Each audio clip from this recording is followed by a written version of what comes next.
అందరికీ నమస్కారం. ఇవాళ మన స్టూడియోలో ప్రముఖ ఆధ్యాత్మికవేత్త ఆస్ట్రాలజర్ బ్రహ్మశ్రీ సుభాష్ శర్మ గారు ఉన్నారు. గురుగారితో మాట్లాడదాం. గురుగారు నమస్కారం. శ్రీమాత్రేనమండి. 2025 జనవరి మాసం కుంభరాశి వారికి ఎలాంటి ఫలితాలు ఉండబోతున్నాయి గురుగారు? ముఖ్యంగా కుంభరాశి వారి కనుక చూసుకున్నట్టయితే కుంభరాశి వారికి ఏలినాటి శని ప్రభావం అనేటటువంటి విస్తృతంగా ఉంటుంది. ఇప్పుడున్నటువంటి జనవరి మాసంలో కొద్దిగా గడ్డు కాలం అని చెప్పుకోవాలి. గతంలో పోల్చుకుంటే ఇప్పుడున్నటువంటి మిశ్రమ ఫలితాలు ఉంటాయి. అంత చెప్పుకోదగ్గటువంటి అంశాలు అయితే ఏమీ కనిపించవు. అలాగే కుంభరాశి వారికి ముఖ్యంగా ధన నష్టం ఏర్పడే అవకాశము లేదు. ఉద్యోగ రంగంలో కానీ లేదా ప్రభుత్వ రంగంలో కానీ మార్పులు చేర్పులు జరిగేటటువంటి అవకాశాలు ఏర్పడతాయి. కొద్దిగా ధన నష్టం అనేటటువంటిది ఏర్పడుతూ ఉంటుంది. కాబట్టి కాస్త జాగ్రత్తగా ఉండే ప్రయత్నం చేసుకోవాలి. అలాగే ఈ కుంభరాశి వారికి గురువు కూడా 4వ స్థానంలో సంచరిస్తున్నాడు. చతుర్థ స్థానం అనేటటువంటిది భూ వివాదాలకు కానీ ఆస్తి గొడవలకు కానీ దారి తీసేటటువంటి అవకాశాలు ఉంటాయి కనుక కాస్త అప్రమత్తంగా ఉండేటటువంటి ప్రయత్నం చేసుకోండి. అలాగే మాతృ విరోధం పెరుగుతుంది లేదా కుటుంబంలో రక్త సంబంధికుల ద్వారా కొన్ని విరోధాలు పెరిగేటటువంటి అవకాశం ఉంటుంది. కుటుంబం చిన్నాభిన్నమయ్యేటటువంటి అవకాశం ఉంటుంది. కాబట్టి కాస్త జాగ్రత్తగా ఉండే ప్రయత్నం చేసుకో. అనవసరంగా కోపానికి రావడం, అనవసరంగా ఆవేశానికి రావడం లాంటివి చేసుకోకండి. వీళ్ళకు మానసిక సంఘటనలు చాలా ఎదురవుతూ ఉంటాయి. నిద్ర సరిగ్గా పోకుండా ఉంటారు. అనేకమైనటువంటి ఆలోచనలు వస్తూ ఉంటాయి. తద్వారా వీళ్ళకు మానసికంగా ఇబ్బందులు జరుగుతూ ఉంటాయి. కనుక కాస్త జాగ్రత్తగా ఉండే ప్రయత్నం చేసుకోవాలి. ఏలినాటి శని ప్రభావం వల్లే అనుకోవచ్చు. ఏలినాటి శని ప్రభావం అండి. ఇవి ఇప్పుడు కుంభరాశి వారికి ఏలినాటి శని ప్రభావం ఇంకా ఒక 3 నెలల వరకు ఉంటుంది. అది ఎప్పుడైతే శని మీనరాశిలోకి సంచరిస్తాడో అప్పుడు కొంతవరకు తగ్గేటటువంటి అవకాశం ఉంటుంది. అప్పటి వరకు ఏలినాటి శని ప్రభావం అనేటటువంటిది నిరంతరం కొనసాగుతూనే ఉంటుంది. తద్వారా వీళ్లకు శని వల్ల వచ్చేటటువంటిది ఏంటంటే కర్మ అనుభవించడము, బాధ అనుభవించడము, లేదా ఆస్తులు పోగొట్టుకోవడము, లేదా సంపాదించిందంత పరుల పాలు కావడము, ఇలాంటివి ఎక్కువగా జరుగుతాయి. అంటే మనం కష్టపడి సంపాదిస్తాము, అది ఇతరులకు వెళ్ళిపోతూ ఉంటుంది. అంటే మనం అనుభవించడానికి ఉండదు. కాబట్టి కొంతవరకు జాగ్రత్తగా ఉండే ప్రయత్నం చేసుకోవాలి. గురుగారు, ఆస్తి తగాదాలు కావచ్చు, భూ వివాదాలు కావచ్చు, వీటి పరిస్థితి ఏంటి? ఇంకా క్లియర్ అవడానికి ఎంతకాలం పట్టొచ్చు అంటారు?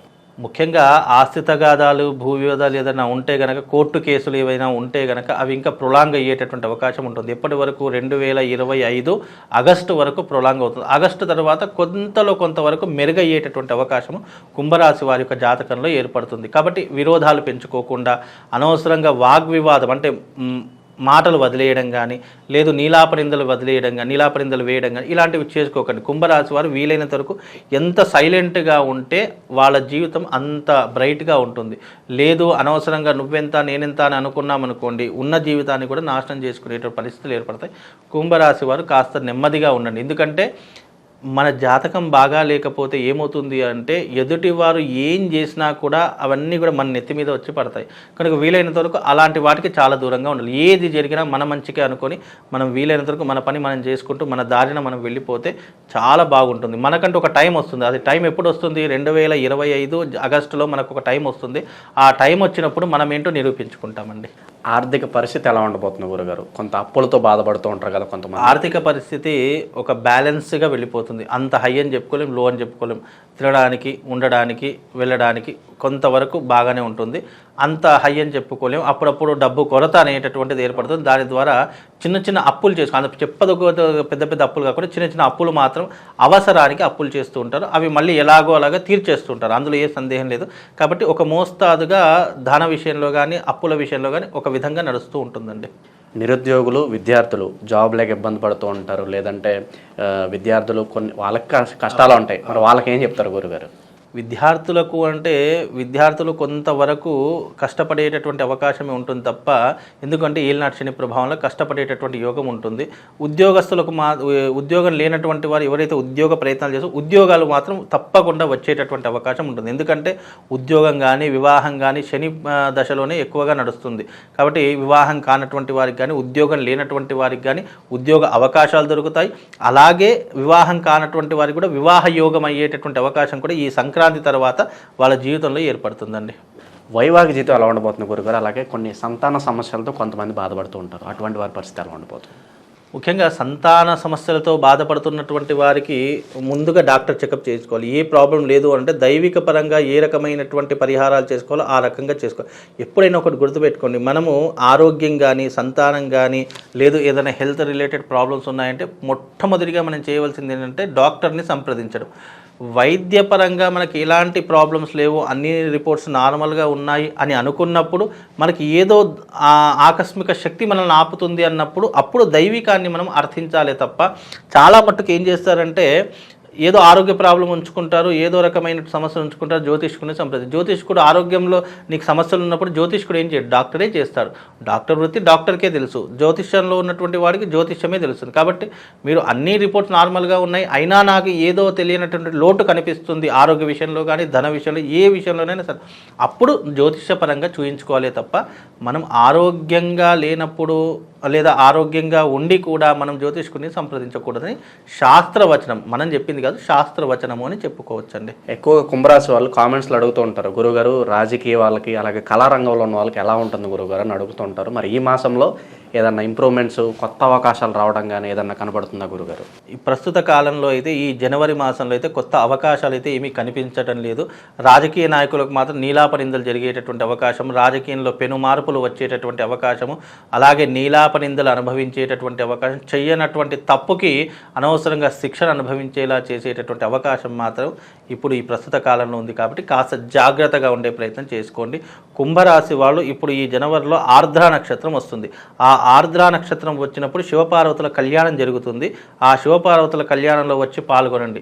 వచ్చిన ప్రతి ఒక్కరికి కూడా ఒక స్ఫటిక శివలింగం ఇవ్వడం జరుగుతుంది. ఆ స్ఫటిక శివలింగానికి ఎవ్రీడే పూజ చేసుకునే ప్రయత్నం చేయండి. తద్వారా వాళ్లకు కొంతవరకు ఉపశమనం కలిగేటటువంటి అవకాశం ఏర్పడుతుంది. గురుగారు ఏలినాటి శని జరుగుతుంది కాబట్టి ఇంకా ఏదైనా ప్రత్యేకంగా రెమెడీస్ ఏదైనా సజెస్ట్ చేయండి కుంభరాశి వారు. కుంభరాశి వారు ఏదైనా రెమెడీ చేసుకోవాలి అనుకుంటే కనుక భారస్పత్య తంత్ర సాధన అని చెప్పేసి ఒకటి ఉంటుంది.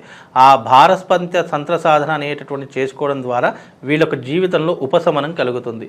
ఏదైనా మంత్రం చదువుకోవాలి అని అనుకుంటే కనుక బృహస్పతికి సంబంధించినటువంటి మంత్రం చదువుకోవచ్చు. ఓం దేవానాంచ ఋషీనాంచ గురు కాంచన సన్నిభం వందనీయంత్రిలో కేశం తం నమామిం బృహస్పతిం అనేటటువంటి మంత్రం చదువుకున్న వాళ్ళ జీవితంలో కొంతవరకు ఉపశమనం కలుగుతుందండి. అయితే ముఖ్యంగా ఈ రాసుల వాళ్ళు రాబోయేటటువంటిది సంక్రాంతి 2025 కాబట్టి ఈ సంక్రాంతిలో కీడు దినాలు కూడా చాలామందికి ఏర్పడుతూ ఉంటాయి. ద్వాదశ రాసుల రీత్యా బాగున్నా బాగా లేకపోయినా కొన్ని రాసుల వారు తప్పకుండా దైవారాధన చేసుకోవడం చాలా ముఖ్యము. మీ రాశి వాళ్ళు ముఖ్యంగా ఏదైనా చేసుకోవాలంటే శివుడికి సంబంధించినటువంటి ఆర్ద్రాభిషేకం అనేటటువంటిది ఒకటి ఉంటుంది.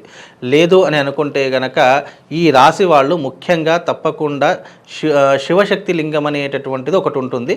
ఆ శివశక్తి లింగాన్ని మీ ఇంటికి తెచ్చుకొని తప్పకుండా ఆ శివశక్తి లింగానికి ప్రతి నిత్యము ఉదయము లేచిన వెంటనే స్నానం ఆచరణ చేసుకొని ఓం నమ శివాయ అనుకుంటూ ఆ శివశక్తి లింగానికి వీలైతే ఆవు పాలతో, లేదు అని అంటే కనుక మంచి గంగ నీళ్లు తీసుకోండి, లేదా ఫ్రెష్ వాటర్ తీసుకొని దానికి అభిషేకం చేస్తూ ఉండండి. అభిషేకం చేసినటువంటి జలాన్ని మీరు తీర్థంగా స్వీకరించడం వల్ల ఆయా రాసుల వారికి తప్పకుండా శుభము లాభం కలిగేటటువంటి అవకాశం ఉంటుంది. ఎందుకు అని అంటే కనుక శివారాధన ఎక్కడనైతే నిరంతరము కొనసాగుతుంటుందో వాళ్లకు గ్రహ సంచారం అనేటటువంటిది పాజిటివ్లోకి మారేటటువంటి అవకాశం ఉంటుంది. జాతకం ఎంత నీచంగా ఉన్నా కానీ శివుడి యొక్క ఆరాధన వల్ల మనకు అద్భుతమైనటువంటి ఫలితాలు అనేటటువంటివి వస్తూ ఉంటాయి. అది కూడా శివశక్తి లింగం తీసుకోండి. శివశక్తి లింగం అంటే అర్థం ఏంటి అంటే కనుక శివలింగ ఆకారంలో ఉన్నటువంటి స్ఫటిక లింగం ఒకటి దొరుకుతుంది. దానిపైన శ్రీయంత్రం ఉంటుంది. ఆ శివలింగం యొక్క పిండం పైన ఈ యొక్క శ్రీయంత్రం అనేటటువంటిది చెక్కింది ఉంటుంది. ఆ శివశక్తి లింగానికి గనక ఎవరైతే ఏ నక్షత్రం వాళ్ళు, ఏ రాశి వాళ్ళు అయితే దానికి నిరంతరం అభిషేకాది క్రతువులు చేస్తారో, ముఖ్యంగా ఎవరు చేస్తారు, ఏలినాటి శని ప్రభావం ఉన్నటువంటి వారు, జాతకం నీచంగా ఉన్నటువంటి వారు, రాశి ప్రభావాలు గ్రహ సంచారం బాగా లేనటువంటి వారు ఎవరైతే ఉన్నారో అలాంటి ప్రతి ఒక్కరూ కూడా ఈ యొక్క శివార్చన చేసుకోండి. తద్వారా మీకు శుభము లాభం కలుగుతుంది. ఈ యొక్క రాశి వాళ్ళు తప్పకుండా ఈ యొక్క శివారాధన చేసుకోండి. తద్వారా వాళ్ళకు శుభము లాభంతో పాటు ఆ శివుడి యొక్క సంపూర్ణమైనటువంటి అనుగ్రహం కలుగుతుంది. శ్రీమాత్రే నమః. శ్రీ గురుభ్యో నమః.